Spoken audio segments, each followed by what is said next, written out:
You ever fill out review cards? Like what? Like a review card? Like you put it in the comment box? Yeah. I'll do stuff online. I'll do Yelp. Well, no, I don't. Oh, you do? No, I mean, it all really goes to the same place. I don't really do Yelp.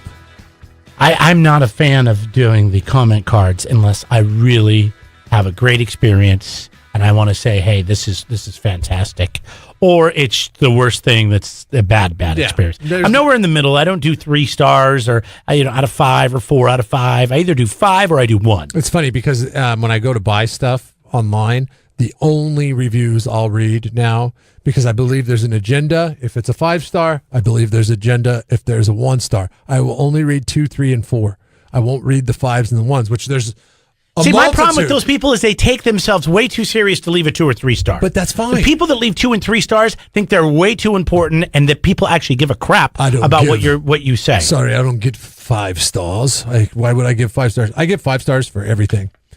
Like if I do that, like as an Uber driver, you could be the worst passenger in the world. I'll give you 5. Oh, that's nice of you. Because I just don't want to deal with the drama that comes along with it. Now that the tipping is out for the last, I don't know, it's been a year almost now. I got a fatty tip on Friday night. And I Ubered in North County over the weekend because I was going back and forth from drinking wine. Really? And I was doing some North County Ubering. Oh my God! On Friday night. Oh, for the concert? Well, it was later on. Okay. These girls were visiting from L.A. They were visiting friends from L.A., and they were out at the castle. What's the name of that castle? Hearst Castle. No, not that castle. Tooth and Nail, the winery? That would have been a long That's a winery, not a castle. Okay, Tooth and Nail. Yeah, they were out there for something. Yeah. And then they couldn't get a ride from, they turned on the Uber at 11 o'clock at night, and they couldn't get any hits. Nobody would go out there and pick them up. So then they're visiting from LA. They jumped in the car with the security guard out at the castle, and he took them. This is the kind of stuff that you hear of. Dateline. Yeah, exactly. So they could get a ride to the poorhouse. Oh, okay. And then later on, I was heading home for the evening. It was like 12:30 in the morning, and I get an Uber call, and they're like, "God, thank God you came. We had it on for." I just happened to drive into the area back from down south, and they're like, "Thank God you came because we've been waiting 40 minutes for an Uber." Like we'd hit the button and it would just sit there and circle. Oh, there's no drivers in your area. There's no drivers in your area. Really? Kind of that weird. Well, so I guess there was a country concert going on at Vita Robles. So I was at this wine thing that got out about 7:30, and I go to call an Uber, and I'm literally, this is a $15 ride. I'm going 5 minutes up the freeway north, right outside the fairgrounds. It's normally $15. It's $59. And I'm like, what the hell? And I'm like, because that country concert. And I'm like, okay, well, I didn't know there was a country concert, but I'm like, didn't either. There's some reason this is surging. I'm so pissed that I didn't know because I could have been making lots of money. Yeah, all my friends had left, right? Like everybody was gone. They all kind of went and did their own thing, and I was like, all right, I'll see you back. I'm going to go to the house and blah, blah, blah, blah. Staying at a house up there. But then I'm like, I'm not paying $59. I just paid $17 or whatever it was to get there, so I knew what it was. And so I said, all right, I'll go to Taco Bell. So I walked over there to the Taco Bell, in the corner, and I had the worst burrito I've ever had. It's some new thing they had. With Taco Bell, you really just got to stick to what you know. They start trying this new stuff. The rice wasn't cooked. It was crunchy. It was weird. Well, anyways. It could be a good burrito, but maybe it was just that. They messed it up. Yeah. Who knows? Yeah, 1 star to Taco Bell there on 1 star. 24th Street or whatever it is by the fair. So then I checked it again, and it was $75. You should have seized that moment, $59. So you know what I did? I said, well, God, what's Jeff doing? He just lives in Templeton now. You should give me a call. You should have given me a call. I would give you a ride. Never going to call you unless it's an emergency. From Temple to San Miguel, it was like a 20-minute drive. I knew it would come down. Come on. But I'm getting mad. And so I'm like, you know what? I'm going to download Lyft. F Uber, dude. F Uber. I'm downloading Lyft. So I download Lyft, get my credit card information in there. Wasn't it the same thing? I run the thing. It's $29. Way better than $75. Wow. So then I'm like, almost hit confirm pickup. And then let's just go back and check Uber again. $20. Ah. Bam. Nailed that son of a bitch. Connect it. Confirm that ride. Guy shows up, picks me up. He's there in a minute. So I'm like, wow, that was a great response. And I go, what's going on tonight, man? It was just $75 to go 5 minutes down the road. He goes, oh, there's some Brett Eldridge, or I don't know what his name was. I know. Concert, and everybody was going there, but now that everybody's there, everything's going to be normal again. And I'm just like, God, I hate living here sometimes. I love living here, but it just goes to remind you that this is such a small town. You know what I mean? I know. Because there was That's only why these girls there were was blown only a away. handful of Uber drivers, and it was like, can you imagine? I mean, These girls were so happy to see me. They gave me a $10 tip because they were just happy to see me because they were from Los Angeles, where you call an Uber and it's like immediate. You know, it's cheap pulling down up there, right too. there. Yeah, it's super cheap. But what was the fatty tip? It was $10 for like a 5-minute ride. I mean, I picked them up at the poorhouse, drove them to over by Home Depot in Atascadero, and it was done. My point is, I don't give tips unless I'm going to the airport and they're going to pick up my bags and put them in the, whatever. I mean, if you deserve a tip, fine. But if you're just doing your job, you don't deserve a tip, in my opinion. So I give everybody 5 stars now. I never used to do that. I used to either give them like 3 or 4 stars, unless they were really nice people. 5 stars just makes everything more copacetic. 5 stars, nobody's going to say anything about anything. You remove the drama from your life when you're just responding with 5 stars. Right. That's why every online survey. Have you ever taken an online survey, or nope. when they're on the phone with you and they're like, "Could you please hold for a survey?" Nope. I always say no. If you say yes on these things. It is like, if you really want to go and do your due diligence, right, and fill it out to the T, you're going to end up spending more time because they're like, oh, why didn't you like it? So then you have to answer another series of questions as to why you didn't give it 5 stars, but you gave it 4. Oh, we must be doing something wrong. And then you try to blaze past that. See? They're like, we see that you gave us 4 stars. What is it that we did to not deserve 5? And you're like, quit pestering me, man. We are on Yelp, by the way, kzfz.com. Yeah, I dare you to leave a negative review. I dare you. You take your New Times and put it in your pipe and smoke it. We've got Yelp, okay? We've got Yelp. So, when I buy something online, like Amazon, probably the best example. The first thing I want to do is I find a product, I find it at a good price, and I'm the it's too good to be true guy. So I'm scrolling down, and I'm going to look for the most negative reviews and see if there's any validity to them. Talk me out of this purchase I'm about to make, which is probably good from an economic strategy standpoint. Right. Because half the stuff you buy in life, especially online, do you really need it? No, you don't really need it. But it makes your life either better or it makes you feel satisfied because you're buying something. So that's usually what I do. But then, I start to get angry and my blood pressure goes up. My wife's like, honey, you need to put the phone down, because as I start reading people's negative reviews that don't make any sense and they really have no valid point, I think they're just there to be asses. And I know there's these kind of people in the world. It makes my blood boil. It's just like, I don't get it.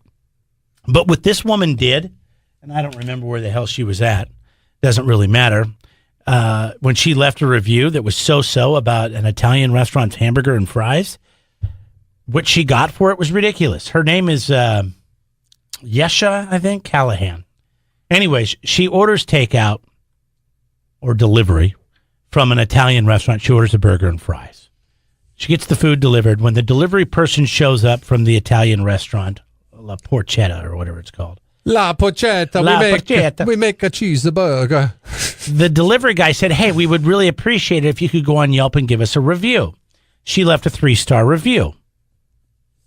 And she said that she was interested in trying some of the other food that they had, but the burger was just so and the fries were kind of soggy. She got Zappoles. So what's Zappoles? I don't know. What is that? Is that Italian for something? It says it's like a dessert or something that they had. Maybe she got fries, Zappoles. Oh, it's like a donut hole. Oh, okay. Yeah, okay. Anyway, so she leaves this review, and later on at 10 o'clock that night, somebody's at her door at her apartment building. They're knocking. So strange. She's not answering because she's a woman who lives by herself, and it's 10 o'clock at night. So then her phone rings on, a number she doesn't recognize, so she lets it go to voicemail. And then I can't believe that the voicemail isn't made public, because she has the voicemail. She says what it says, but I'd love to hear this guy. The manager of this Italian restaurant drove over to her house pounded on her door. When she wouldn't answer, he called her. This is all information they would have because she ordered takeout. They need a phone number. They need an address. And then he went on to, he wanted an explanation of what was so bad with the food that was delivered. So she instantly, doesn't say anything. She calls the cops and says, hey, this crazy guy's out here. Now, I don't know if anything happened to him because I never got that far. That part of the story they never talked about. Maybe the police showed up and said, well, you're not trespassing to drive over to somebody's house and knock on their door, but, you got to go because you're freaking her out. But she did say that, she was planning on going back and trying more food, but she didn't. My point is, she updated her, by the way, she updated her Yelp review after this all went down, where the manager shows up and he's knocking on her door and leaving text messages and leaving voicemails.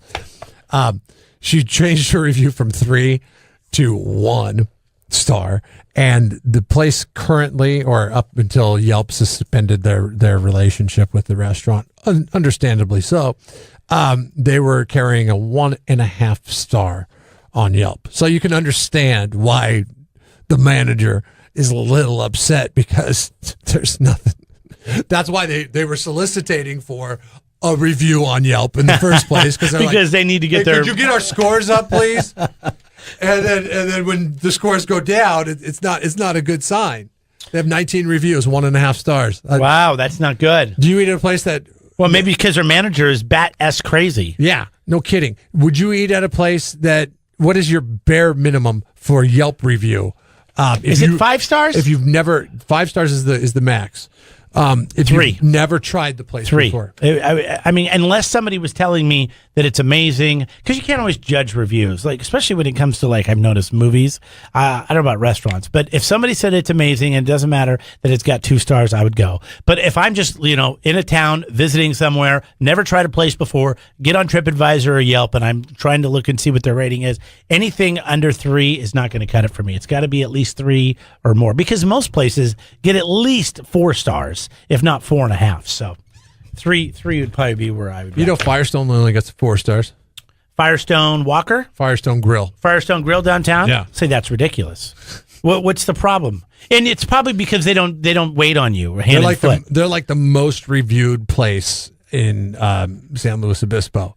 And usually it's because of the wait. That's what the stars are. And there are people that are giving it like 1 star as of recently.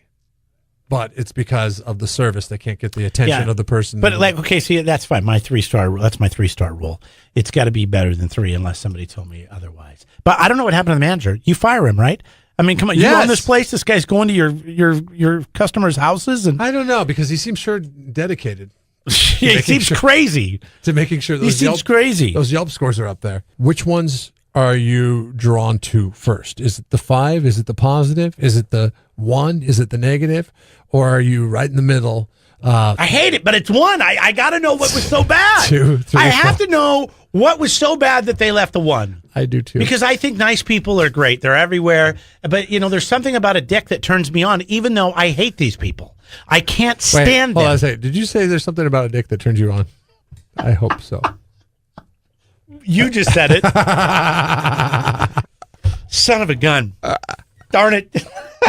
Okay, I promise not to use it if you promise not to use it. How's come on. Are you kidding me? That? How many of these do you have on me? How's that? Manipulated. It's funny because I'd like to say that I go to the 3 stars first, but I'm the same boat as you. I want to know what the negative what is the problem thing is. here? How could it be that bad? Like we were talking about Firestone just a minute ago. Like we were talking about Firestone. Like the one thing that people are complaining about is the service. Well, when you go up to a takeout window type place and your number's called and it's the busiest place in town, that you're not going to get the most stellar service because the sheer volume that they deal with just does not allow for that. This isn't a place that you come for service. If you want a place like that, you make a reservation, you go down, you're served multiple courses.